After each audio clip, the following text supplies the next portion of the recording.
living in Belgium, a lot of overseas Chinese, particularly Falun Gong, thought, oh, Mei Lan was born and grew up in Taiwan in 1955. She really grew up in the anti-communist brainwashing environment and conditions.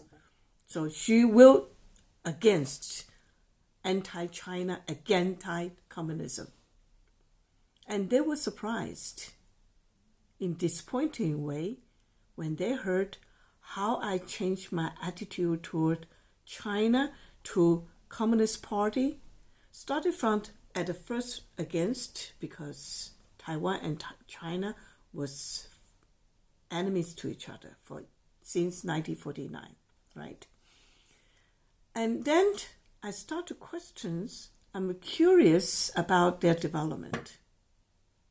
Now, how I support their strategy directions and the way to put people's life at the first priority.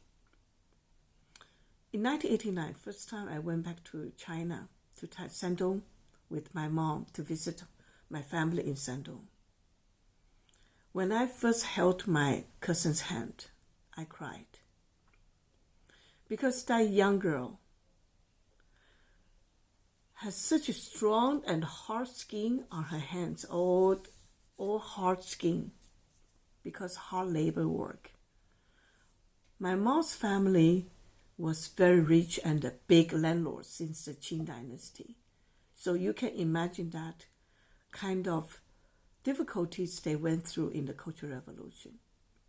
However, in my family in Shandong, one of my great uncle was assassinated by the National Party KMT because he supported Marxism and he has sympathy to the Communist Party.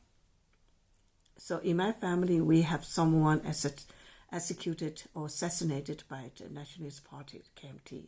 But my father was from KMT, and my grandfather married his most beloved daughter, my mom, to my dad, because he appreciated the personality of my dad. In my family, we have Communist Party, we have KMT. By the end, we are at home, we are all family.